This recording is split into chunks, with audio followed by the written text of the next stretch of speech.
Good evening and welcome to the Global Sim Racing channel for our coverage of the Competition Suspension Paved Sprint Series presented by Pivotal Propane.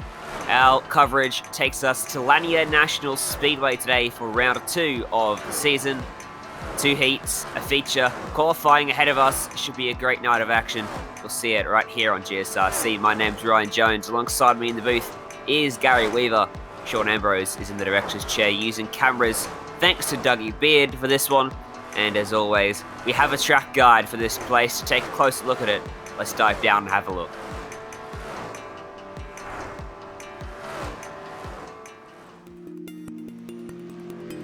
Lanier National Speedway, now known as Lanier Raceplex, finally started seeing racing again here just a few years ago.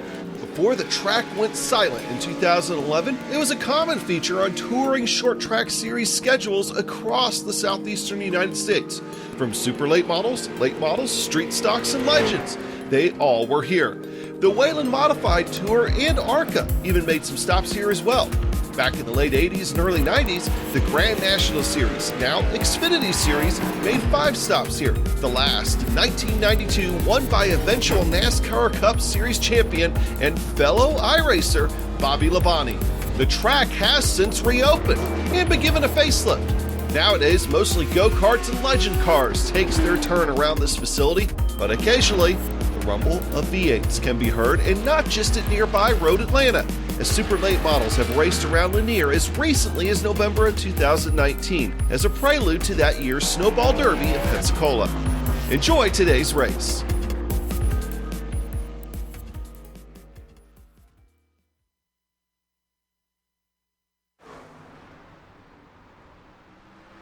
A look there at Lanier Speedway, and look now towards our race details because a slight tweak in the format for tonight's proceedings, Gary. Yeah, it's going to be round number 2 of 5 here for this week at Lanier. It's a paved sprint car as per usual. It's going to be fixed setups as well. Everyone on the same setup. At this point, it's just going to be everyone driver skill, really, depending on who can be the best of the now 16 drivers in total. And that's a little bit of a change in the format. It is now top 12 qualifiers that automatically advance to the A main. 2 heats for the top 2 advance to the A main, which will be a total of now 16 drivers. So a few more drivers going home, 4 more than usual, aside from the 20 that we had before. And a very short racetrack, Lanier Speedway is, so might be a good thing in the grand scheme of things, but either way it means the heat races are going to be even more frantic because you're not on those top 2, you're going home. No one advancing from P3 like we've seen in previous weeks. And of course, all of this is thanks to our sponsors and Pivotal Propane, the title sponsor of the series, coming on board to make this happen here in the Paved Sprint Series. And Competition Suspension Incorporated, of course. CSI is the shock of choice for many of today's top professionals, with over 5,000 races and many track, regional, or national championships around the world. You can learn more by visiting competitionsuspension.com. So, just a couple minutes left in practice here, Gary, taking a look at your leaderboard. Very tight at the top, showing us signs potentially of some very close racing today. Yeah, that close racing is going to be looking ahead for tonight with this little short track as well. It's going to be just really, I'm looking forward to seeing how the times will sort themselves out. I'm seeing a majority of times in the 12.2s as well, but a few drivers getting very close to breaking into the 11-second barrier. Trey Osborne currently at the top in the practice standings. Yeah, 12.093 for him, a 12.095 for Chance Crum behind. So those two, a couple thousandths between. About half a tenth back to Jonathan Schaefer, Tyler Chalk, Matt Roberts. And another common theme is a lot of drivers struggling to keep the car straight here in practice. We highlighted this last time out, Gary, at Iowa, that there's a lot of horsepower in a very light car, which makes it very easy to snap sideways out of the corners, especially on these short tracks where you're doing a lot of accelerating and braking. Going to be tricky today. Yeah, these short tracks, the Yeah, that horsepower is going to be a key thing. It's basically just overkill in a very physical sense. So it's a really hard handle to get on with 850 horsepower at this little tiny track. So with this, we're going to be seeing, we've already seen really a couple spins here and there, maybe a cartwheel here and there as well.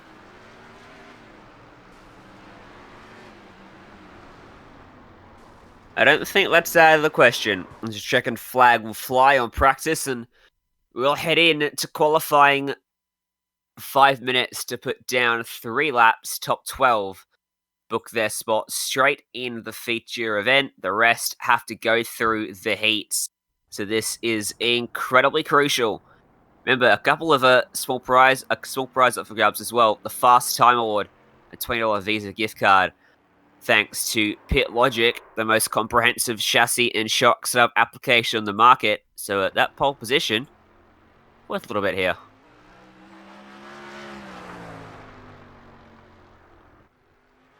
Taking a look right now at Tyler Chalk making his way around, as many other drivers also do so here at Lanier for their qualifying session. And it's going to be at this point just a matter of looking to see the timing tower and see who gets up top first by the end of the session. I wouldn't be surprised if a few drivers also decided to wait maybe just a little bit before they go out on track. Live timing like a Christmas tree. It's lighting up at the moment as everyone registers 3 laps in a very short space of time, as Hunter Crum has trouble on his lap. He stays 4th despite that. Bazanich currently at the top of the timing sheets at the 12.197. Matt Roberts there finds an improvement to 13th. Andrews goes 2nd, knocked off by Osborne, who's just 4,000 short. What about Colton Collins? What can he do? Not a good final effort. He's going to have to race his way through the heats today. Justin Breaston beginning his attempts.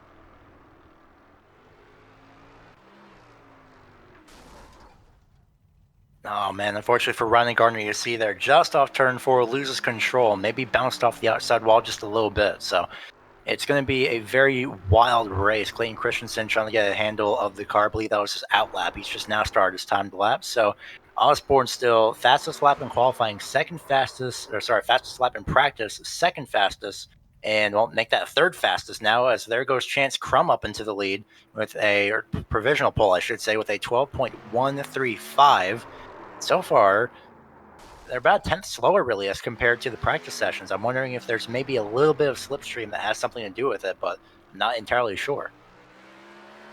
Track potentially changing between the course of practice and qualifying as well. Don't forget, it was a 20-minute practice session, and with 25 odd drivers running around out there, it could probably have some impact on it, as Ronnie Gardner continues to lap out there, trying to get as many laps under his belt as he can, while there's no one else to disrupt him out on the racetrack. A theme followed by Chance Crum, who's got a pretty handy margin over the field, just to tick over half a tenth back to Bazanich. And then it's very tight. Half a tenth covers the next 5 cars on the leaderboard. Osborne, Andrews, Gephardt, and Baker in behind him.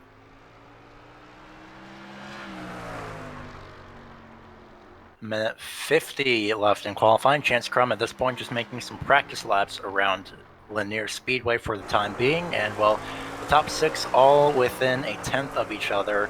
And then it's going to be relatively the same as well. Another 6 drivers until we get to 2 tenths off the pace. So a relatively close field here for this week. You can see there how little banking Lanier has. It's got a bit through the corners, but it's not sizable, so you got to really slow the car down to get it hooked around the bottom of the racetrack. You can use a little bit of the apron, as you can see from on board here. You dip the left side, it's just below that yellow line, and helps you just to hook around the corner. That does not help. Ooh. And I feel sick now. Yeah, apologies for anyone who had that. That is a flip and a half right there. That is for sure. This is why I shall never be buying VR and staying with triples forever, my friend. Oh, but VR is fun, though, you have to admit. Although that in VR, well, that's debatable. I will definitely report my findings by next week when I get everything and get VR back set up. So by next week, I'm actually going to be practicing in the sprint car, maybe just for fun and see how that goes. So that's going to be quite fun. My friend, have you ever heard of motion sickness? Yes, that makes a lot more sense now. Now that is something you'll discover you'll have when you get VR. Never had it before, but you'll get it with VR. Trust me. Not me. See. We'll see. We'll see if you say the same thing after going for a dozen barrel rolls in a sprint car around the high banks of Eldora. Or even today in a paved sprint around Lanier National Speedway. Checkered flag falls on qualifying. And we head into our first heat of the night. This is how they'll line up for this heat. It'll be Tracy Lepazic and Shulkuski on the front row. Matt Roberts and Tom Hezet, on row 2. Mason Hannigan and Laundry Dinnan on third row of the grid. Trevor Reed, Colton Collins starting from 7th and 8th. Clayton Christensen and Justin Brester, your top 10. Gardner and Ergard and Conley round out your 13-car field here for heat number 1, brought to you by KT's Steering Service. Kevin Thomas Racing Services rebuilds, repairs, and Dyno's Power Steering, Gears, Pumps for the Midget Sprint Car and Silver Crown Markets. Just another one of our fantastic sponsors bringing you this series to you.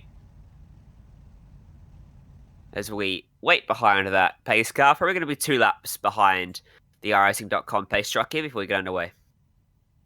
And that 2 laps on shore, a few drivers are wondering, what exactly am I even supposed to do in this situation when I'm outside of the top 2 and trying to avoid cars left and right? Well, at that point, just hang on and hope for the best, sit in the back, wait it out, and just be careful as possible, but not too aggressive early on.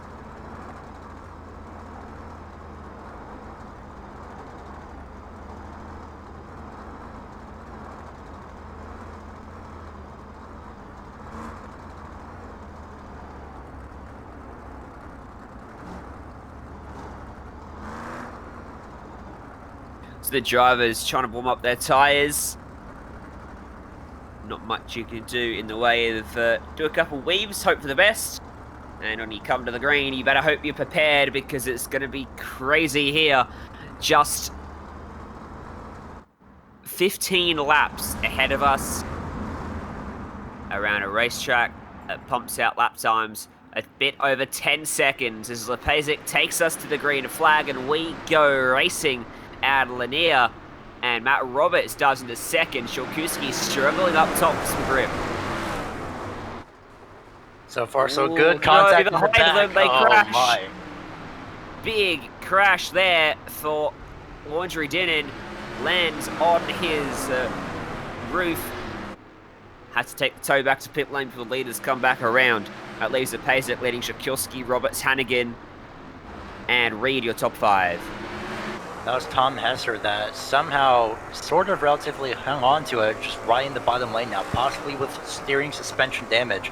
You see here, great camera angle here, just looking back behind Lipasek right now for the time being.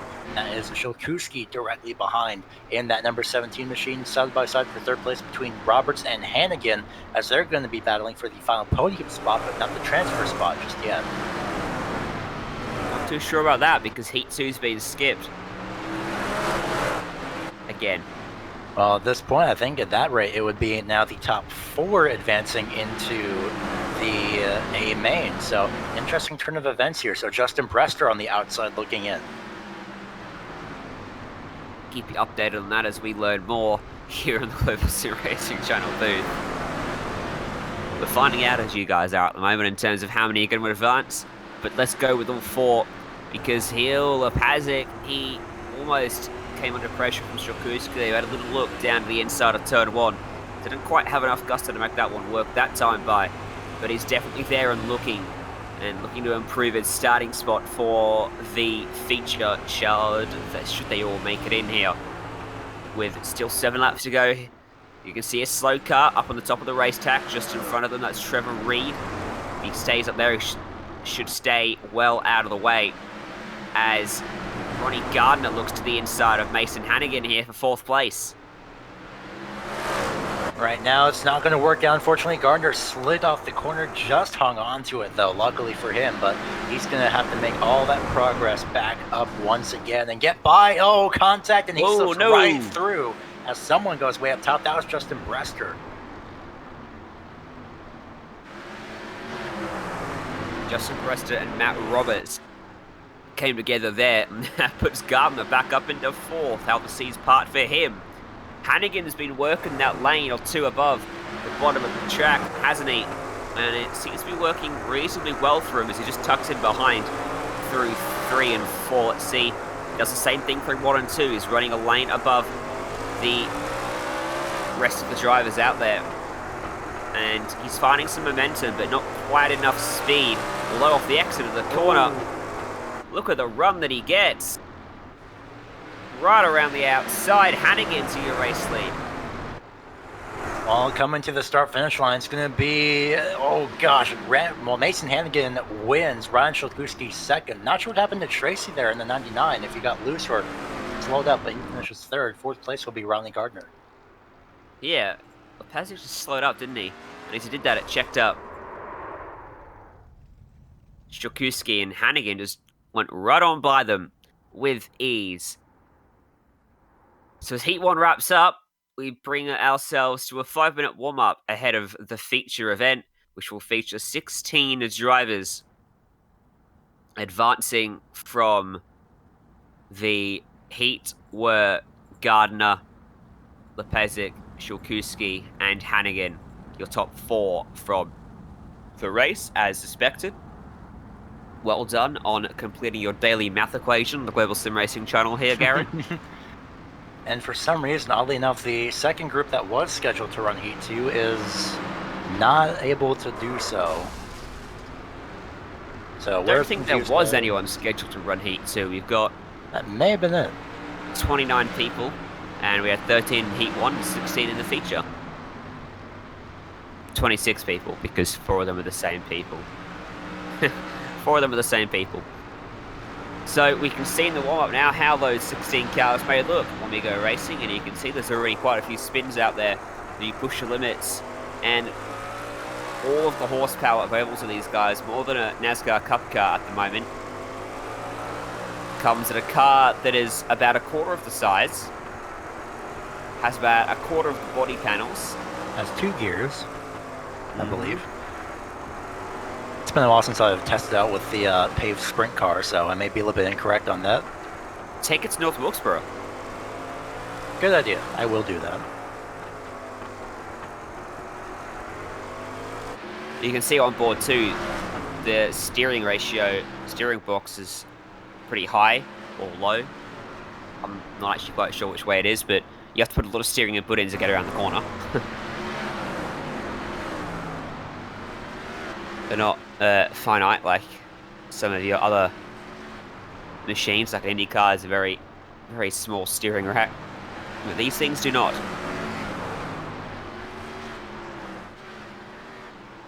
Right now, for the time being, everyone just setting their laps, just trying out whatever lines possible. I'm seeing that Tyler Chalk and Tracy Lepasic are just running 1-2 at this time for the time being. They've been just kind of running almost in tandem in a sense. Ooh, a little bit loose off the corner was Chalk, but he managed to hang on to it. So really, it's just a matter of just trying to get a handle on the car, maybe a little bit of practice, and trying to see how much space you have, as unfortunately those two have wrecked off turn number 2, unfortunately.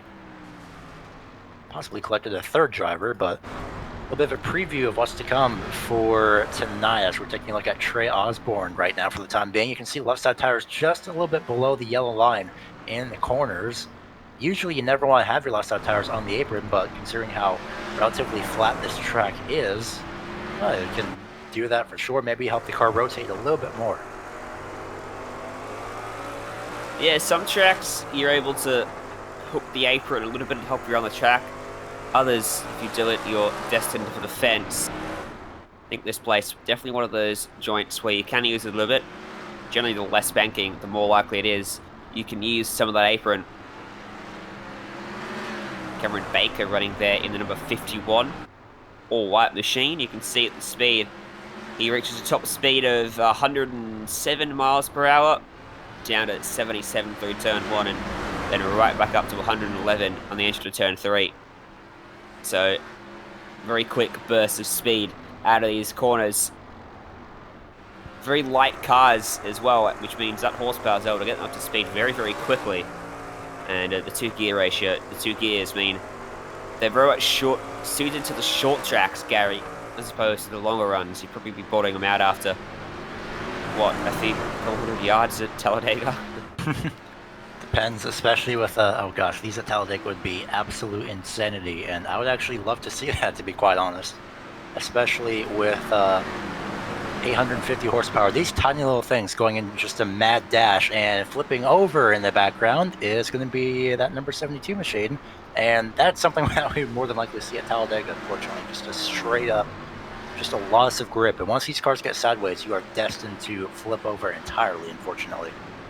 Hey, CSI Shocks, make it happen, eh? Let's have a Talladega race in these bad boys. See how hectic it gets. There you go, there's another display of how much input you've got to put in through these corners.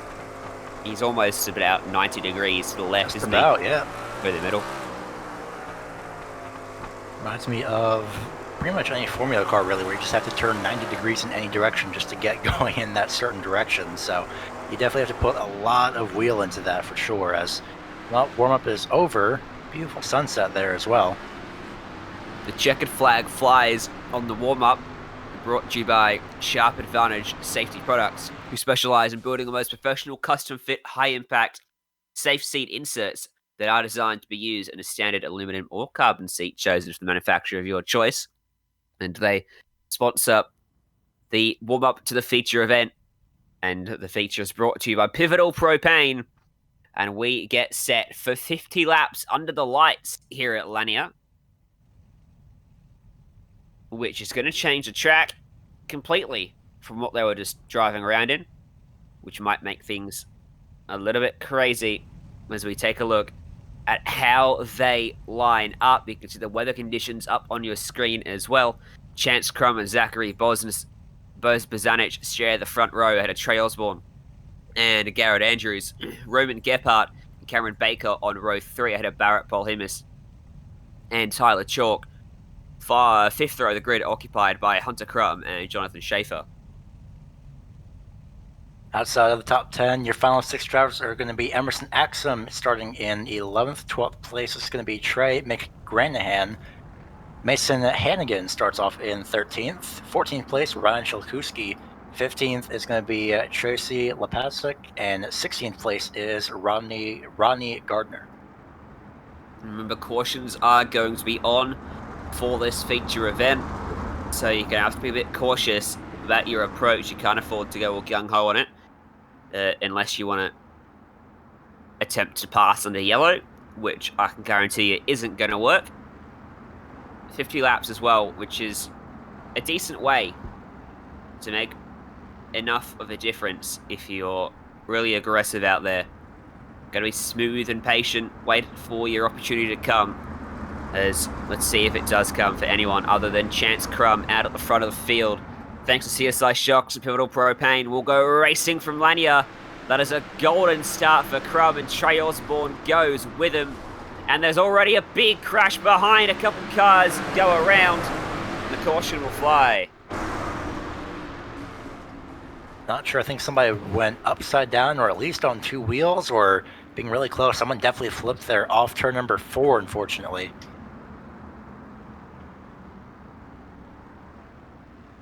Well, there was almost a crash, and then there wasn't. A lot of cars got involved, and then the 21, I believe, wrecked after the caution came out, actually, up on the exit of turn 4. This is, as we come to the green here, because, well, it happened almost at the green, down into 1 and 2. So he jumps on the loud pedal on the outside, and you'll see a big check up in front. Right there, everyone darts around there, a car into the fence on the outside. That was and then Jonathan Schaefer. Yeah, right there, they wrecked after the caution flag. Not sure what happened to Jonathan Schaefer. If he looks like he overcorrected. He started to spin to the left and then immediately snapped right. There he goes. So that might have been the cause for the caution. I would say that was definitely the cause of the caution, and overcorrecting and snapping like that often happens when you're on an oval and trying to save a sideways car. On-board replay of him as the light flashed away in the grandstand. And yeah, really unfortunate. He kept it off the fence though, didn't he?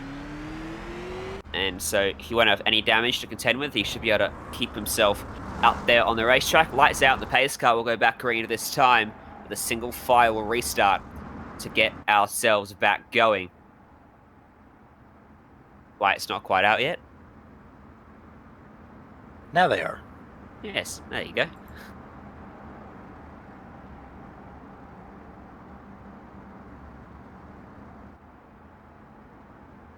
I love iRacing under the lights.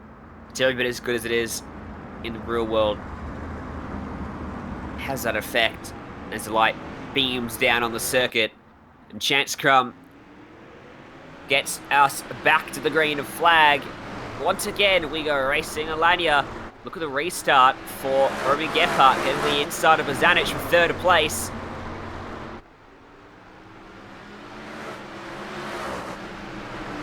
Gets it done as well. And they're all immediately, well, of course, back to single files. The restarts have been changed to single file. So Chance Crumb with a great start and great angle, just looking back at the field behind pretty much everybody here for the time being. On board Roman Gephardt for the time being, looking back at Zachary Bozanic, I believe. And well, for the time being, now only side-by-side battle between Garrett Andrews and Tyler Chalk in the 63, who slides up, hangs onto it though, but a little bit of a send by Garrett Andrews to the inside. Yeah, just got to his left side there and shot up the racetrack, and now he's fighting on the outside of Shilkowski to try and avoid losing another spot. Looks like he's going to hold on. Does a good job of it. Behind is a pretty close battle between Ronnie Gardner as well and Jonathan Schaefer. Is down to the inside there was Shilkowski. Goes right to the back.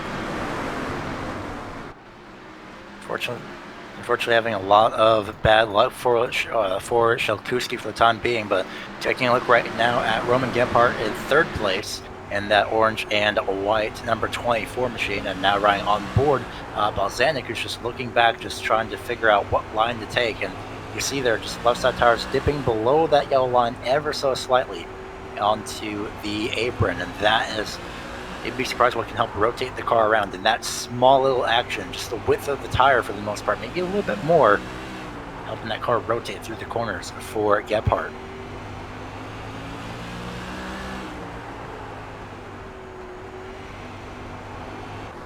Crash in the back for PA. Cameron Baker around it with the 63.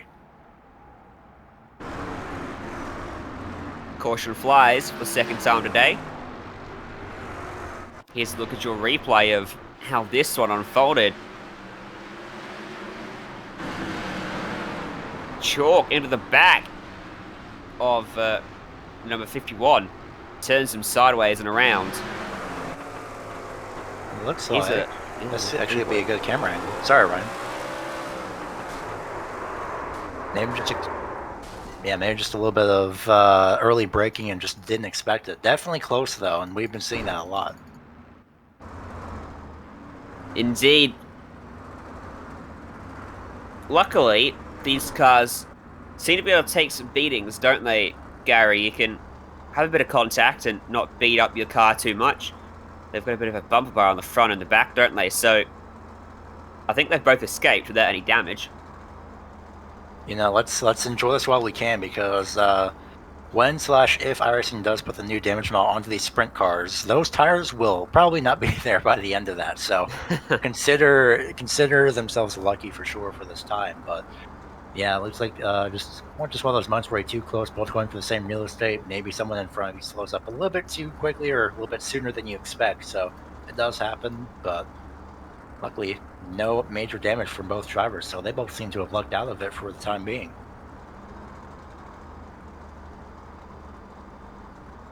Don't forget, there's plenty of other current events on the Global Sim Racing channel each and every day, including one more this evening. The Precision Racing League Truck Series heads to another great location for the season, which heads down to just a couple rounds left to go. Season 3 sign-ups, by the way, are open with all 5 nights of racing on GSRC. Plus, a pretty cool announcement on our social media channels. You want to go check that out for a brand new series we're covering. Keep our focus right here, though, as Chance Crum almost came under pressure from Osborne on that restart. And next week going to be USA and then Richmond, so it's going to be an interesting way to close out the month as Hannigan up on the top side trying to get around Jonathan Schaefer, who goes all the way onto the apron. But right now, for the time being, it's going to be single file up front. There it is between Schaefer and Hannigan. Hannigan up top in the red, and he will decide to fall back behind Schaefer. Emerson Axum just in front was trying to get to the inside of Andrews. He's lost it. He flips up and over 2 cars and into the fence, and he sticks the landing. But that was a tumble and a half for the number 4 machine. I believe he jumped over 2 other drivers as he wrecked that car. Well, he got sent up by the 23 for sure. And that was just as Trey Osborne was making a pass to the inside of Chance Crum. So that was a lucky break for Chance Crum, just a little bit loose. Oh, goodness, and just gets sent right up.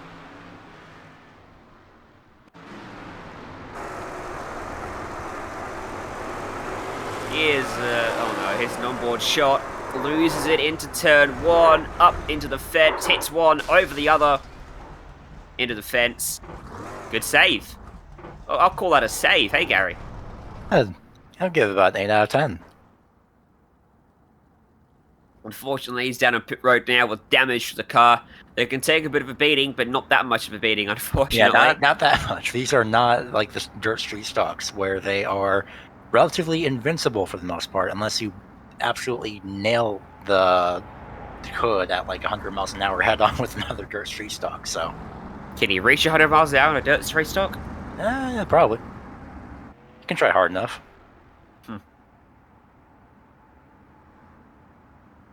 We're past halfway in this one as well. Lap 28 of 50 here at Lanier.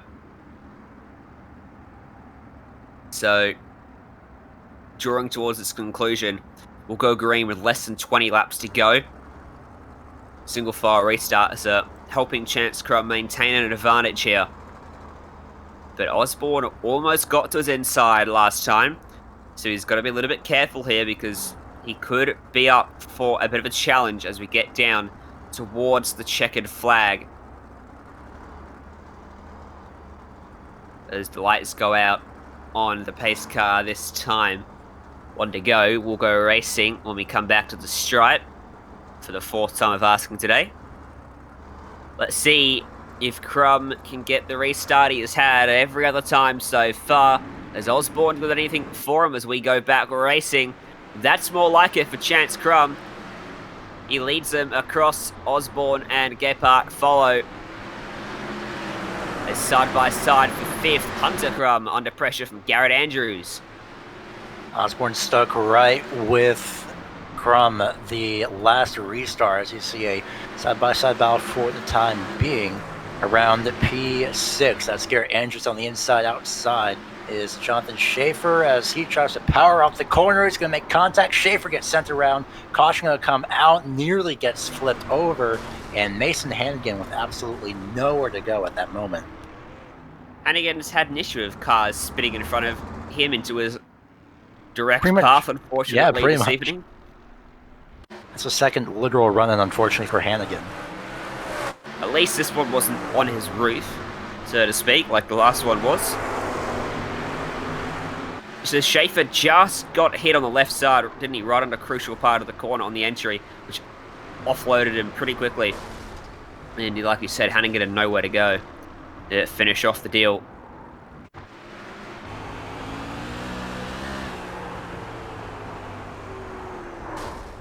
Oh, just nowhere to go at that moment. It happened so suddenly. At that point, even if he did break, there was just nothing Hannigan could do, unfortunately.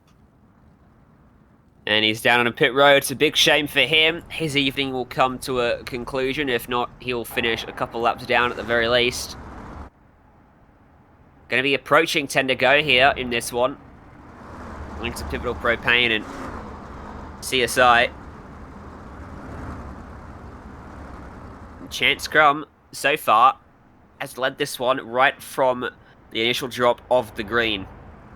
Although we saw last week a late change for the win that upset the status quo for the race thus far. Will we see something similar today with half a lap till we get that green flag again? Going to be 13 laps to go when we come to the line. As the green flag is delayed here, we'll have one extra lap. And that was about a second before that pace car took a hard left onto pit lane there.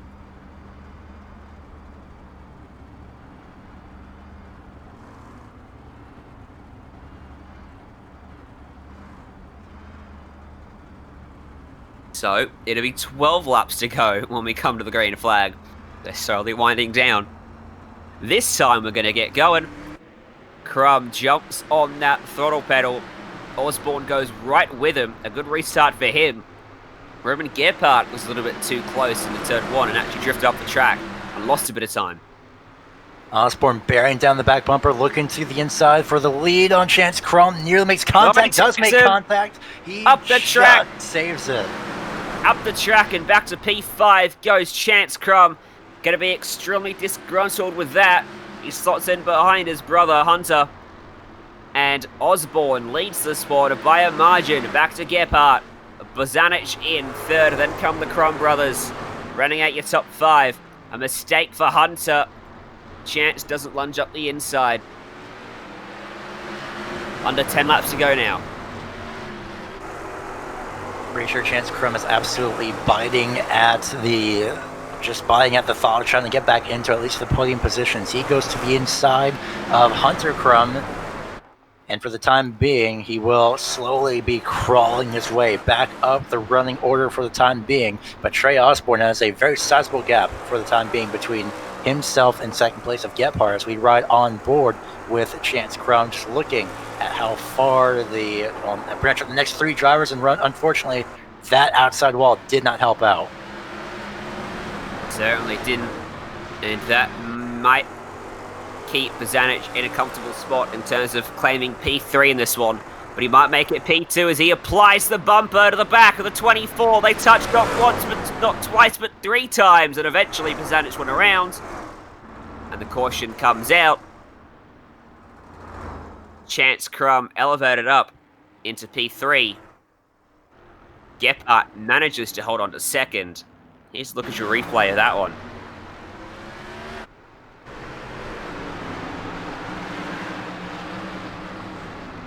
So you go through turns 1, 2. That's once, twice, 3, 4 times, and finally, Bozanic goes around. Clobbers the inside fence for good measure too, damaging the front end of that car, though it doesn't look that bad, considering. Now I do wonder if you'll get back green here. I don't believe so, because at this point, that's going to be 2 laps to go at the line. Lights remain on, which means this is it. This is how they'll finish here at Lanier. And Trey Osborne is going to get himself a race win here in the CSI Shocks Paved Sprint Series on the Global Sim Racing channel. It'll be Gephardt and Chance Crum that round out your podium. Short track racing, Gary. Oh yeah, definitely. It was absolutely an incredible race, and that was the white flag flies at the staggering 40 miles an hour that these drivers are going. I have to say, though, it was absolutely incredible racing here at Lanier. Unfortunately, not finishing under green, but great racing regardless. Indeed it was, and Osborne had to use some of that short track chrome horn to get on by Chance Crum. He did what he needed to. And he's going to get himself a checkered flag here at Lanier National Speedway. He's your race winner for round 2 of the season. And with that, here on the Global Sim Racing channel, we'll go to a break. When we come back, we'll have your results, maybe even some interviews with our race winners.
Welcome back to the Global Sim Racing channel to Lanier National Speedway for Round 2, the CSI Shocks Paved Sprint Series presented by Pivotal Propane.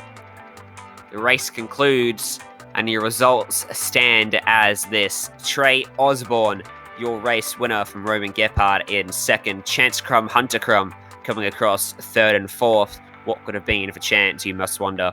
Ronnie Gardner, your top 5. Garrett Andrews, Tracy Lepizic, Ryan Shulkuski, Zachary Bazanich, and Cameron Baker, your top 10.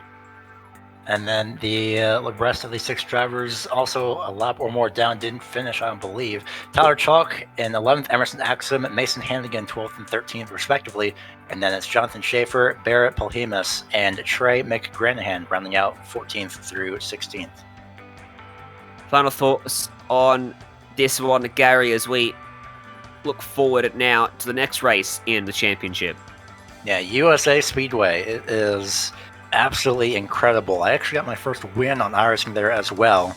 So it's a track that's held of mostly not great memories, to be quite honest. But on the bright side, though, it's going to be really cool to see how the sprint cars handle there. I've never seen that, so I'm wondering how they would decide to handle that, and if the top side is really going to be something to play into factor there as well.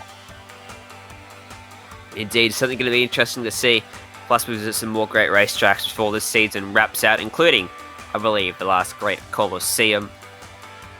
So, the rest of the season is going to be just as fun as it was tonight, but in terms of tonight, this will conclude our evening.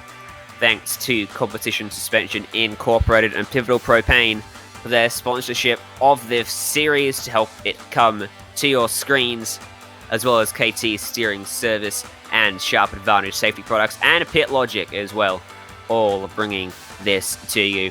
And of course, the companies that provide the software and the hardware for our broadcast, as well as Junior Londe, who provides all of our wonderful music.